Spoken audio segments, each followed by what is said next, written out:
This is Democracy Now!, democracynow.org, The War and Peace Report. I'm Amy Goodman with part 2 of our conversation about the opening of the National Memorial for Peace and Justice that just opened in Montgomery, Alabama, a monument to victims of white supremacy in the United States.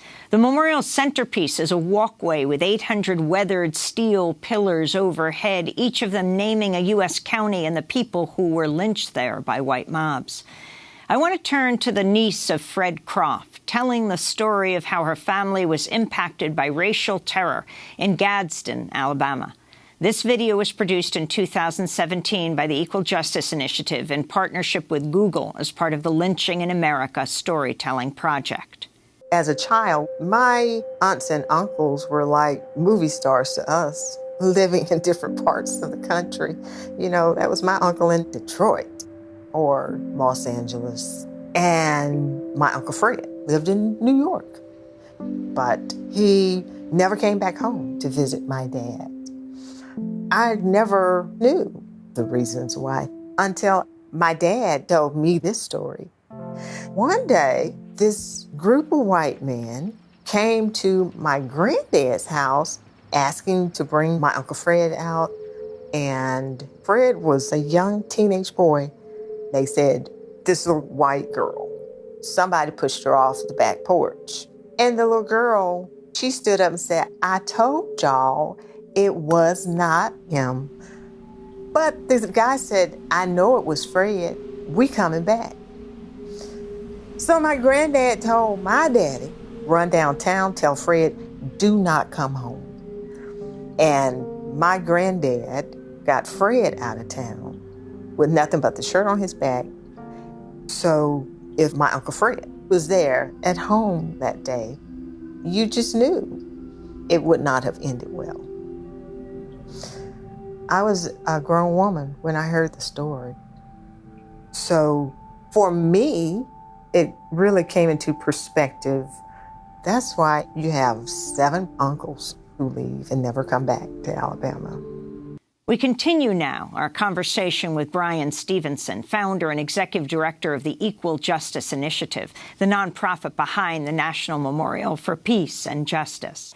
Bryan, we talked in the first segment about the beginning of this memorial. I was wondering if you can take us on a walk through, since you have been through it now so many times, through the museum and just point out what you are most affected by, and also talk about the soil samples you have in the museum. Yeah. Well, we've been working really hard on this. When you walk through the front doors of our museum, the first thing you see is a sign that says, Montgomery, a city shaped by slavery. And what we really want to do is to kind of retell the history of our community. Montgomery was the cradle of the Confederacy. It was at the heart of this effort to preserve slavery forever. And we haven't really talked about that. And you see that sign. You see a big sign that says you're standing in a warehouse where formerly enslaved people were held. And that authenticity is part of what we're trying to present too. And then you walk into a space which replicates the warehouse, the slave pens, where people, black people would be chained and held pending an auction. And I just don't think we actually have an optic for slavery that's very disruptive, that's very discomforting. We make our pictures of slavery too often benign, and people look happy and comfortable. But in our museum, you see these slave pens, and when you walk close to the pen, what emerges is the ghost of an enslaved person. It's a hologram. And these performers actually recite words from slave narratives, their first-person accounts of enslaved people expressing their grief and anguish, their fear and anxiety about what's about to come when they get to the slave auction. You hear a woman singing in a slave pen, and she's singing some of these spirituals that we sometimes hear, but it has a different impact when you see it being sung by, hear it being sung by someone in a pen. So when she says, Lord, how come me here? I wish I'd never been born. It just has a different resonance. And then you walk into the main exhibit and you'll see banners that present slave catalogs in the language. To see a catalog with the label Negroes, Mules, Carts, and Wagons, I think for me is really powerful. You'll see the slave narratives And you hear enslaved people saying things like, selling is worse than flogging, one woman says. She said, my back has been beaten many times, but has always healed. They sold my husband away, and my heart is not right yet. And we really try to tell this story about how 50% of enslaved people were separated from their families, their children, their siblings during the domestic slave trade. And then you move from slavery into lynching, where we have this wall of jars that are filled with soil collected from various lynching sites that community volunteers went to. And it's quite, for me, moving to see the names of these victims immortalized in this way and create this image that makes the legacy of lynching tangible. Then there are the signs of segregation, the white-only signs, the no-coloreds, all of that, which I think we have to remember to appreciate the commitment that these communities made to keep black people oppressed. And it wasn't just people in Klan robes, it was the legislators and the governors and the elected officials that were saying segregation forever. And finally, you enter a part of the museum where you see incarcerated men and women, and you go into the visitation booths that millions of people have entered during this era to see their loved ones, and you hear their stories of wrongful conviction, of unfair sentencing, of conditions of confinement. We have letters from our clients, and all of this is designed to kind of show this line that continues from slavery through lynching, through segregation, to this era today where black and brown people are often presumed dangerous and guilty. Well, when you take it to today, and this is an issue of equal justice that you have talked about so often, about the mass incarceration of people of color, you have the Montgomery Advertiser, your local newspaper, apologizing for its coverage of lynching and of slavery. But just in a recent editorial, in the last few years, an editorial says, put new prisons on table. How do you talk to them, because you're from the same town and you're lauding what they have done around apologizing for lynching, around current criminal justice or injustice policies? Yeah, well, I think that for me is the essence of this. When we have a consciousness of how frequently we have failed to address racial bias and discrimination, I think it can hopefully increase our consciousness now. I mean, the reason why the United States Supreme Court issues the decision it issues in Shelby County, the case where they decided to retreat from the Voting Rights Act, is because they don't actually understand the weight of this history, the legacy of this history. The reason why the United States Supreme Court in McCleskey versus Kemp in 1987 talks about the inevitability of bias and discrimination in the administration of the death penalty is because they don't understand the obligation, the moral obligation to overcome this history. Our journalists do this all the time. They minimize bigotry and discrimination. They marginalize stories about racial bias. And I think to get them to understand why they should not do that, we have to remind them of how they are replicating the failures of journalists generations before them. During the Civil Rights era, most Southern newspapers were indifferent to the activism of Dr. King or hostile to it. And, you know, I've said this before, everybody wants to think that if they were alive during slavery, they'd be an abolitionist. Everybody wants to think that if they were active during the time of lynching, they'd be rallying against and trying to prevent lynchings. Most of us believe that if we were alive and in a position to march in the 1950s, we'd be on the side of Dr. King. But today, we're in the face of all of these problems. 1 in 3 black male babies is expected to go to jail or prison. There are these constant unarmed shootings of unarmed black people. And the question is, if we're not prepared to respond to these issues, if we're not prepared to act today, then I don't think we can claim that we would have acted any differently during slavery and lynching and segregation. So that consciousness for me is critical to creating our institutions, not just the press, but our courts, the police, law enforcement, our elected officials, to think differently about this continuing legacy of bias and discrimination that manifests itself all the time. And that's the challenge that I see us trying to take on with these cultural projects.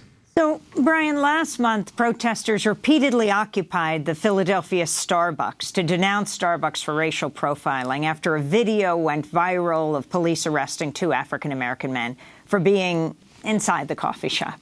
Their lawyer says the two men were waiting for a third person to arrive for a business meeting when a Starbucks employee called the police within minutes and claimed the men were trespassing.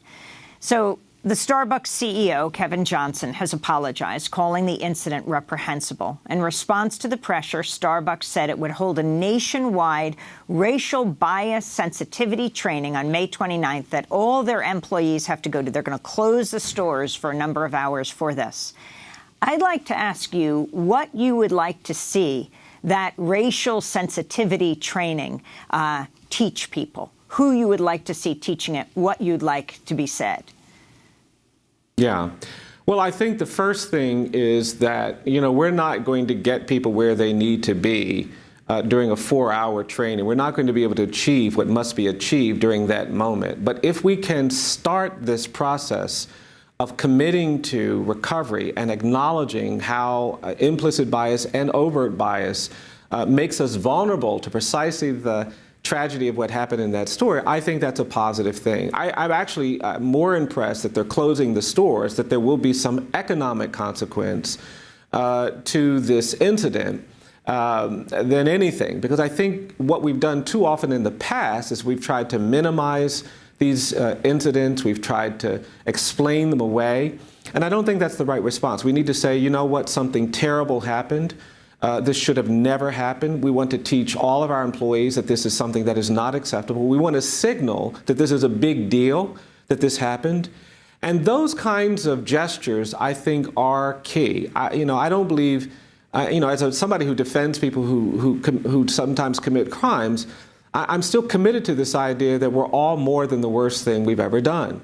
That there has to be space for recovery and redemption and restoration. I wouldn't be able to do what I do for my clients if I didn't believe that.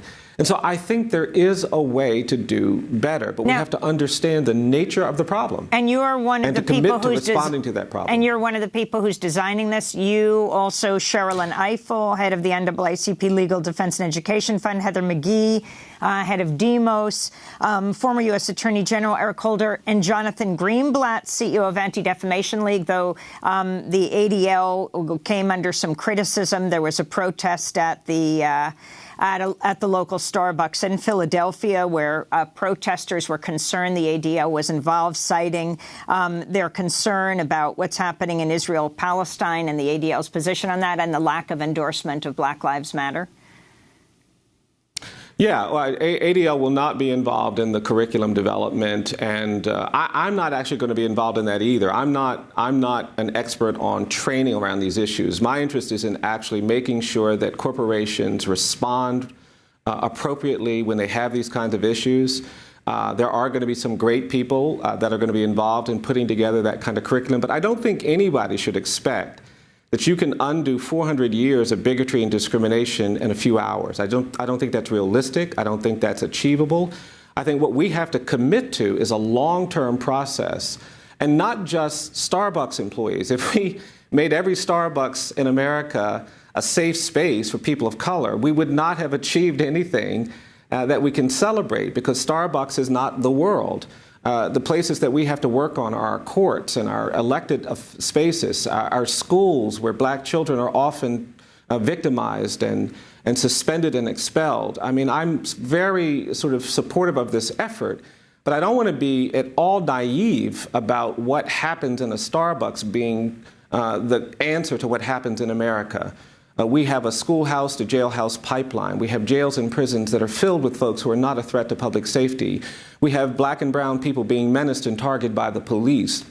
We have a network of political discussions that always exclude people of color. And until we confront those spaces and challenge those places, we're not going to be able to achieve the kind of justice that most of us see. That's my challenge. That's my heart. Finally, Bryan Stevenson, if you could talk about your life, how you went from a death penalty lawyer to really being the founder of this movement that is now, culminated this weekend, just the beginning with the monument and the museum against slavery, lynching, white supremacy. Well, I guess I've always thought of myself as a civil rights lawyer, social justice lawyer, and the death penalty was just the issue that was my priority. I think, the death penalty is lynching's stepson, And because it is so racialized and biased, I felt like I had to address it. But I've always thought of myself as a social justice lawyer, and I think of this work as consistent with that challenge, that calling to do social justice. I'm excited about it because I think it's the critical next step for us to create institutions that can respond to the legal arguments we make about bias and discrimination. And I hope people do come to our community and to see these sites, to go to these museums and memorials and experience this history in a meaningful way. And it being in this last 30 seconds at this time, during the Trump administration, your thoughts on the president? Well, I think this country is in the middle of an identity crisis. The fact that we have tried to romanticize our history. I mean, when I hear the president talking about Make America Great Again, I don't know, as an African American, what decade I'm supposed to want to relive. And I do think we haven't actually positioned ourselves to understand some of these messages. I think the politics of fear and anger is on the rise, and we've got to fight that. That's what created the war on drugs. It's what allowed us to be indifferent to lynching. It's what permitted this bigotry to go unchallenged for so long. So I think this is a critical time in America where people committed to justice, people of goodwill, have to understand that we cannot be silent, we cannot be active. We've got to get up and do the things that are necessary to create a healthier community.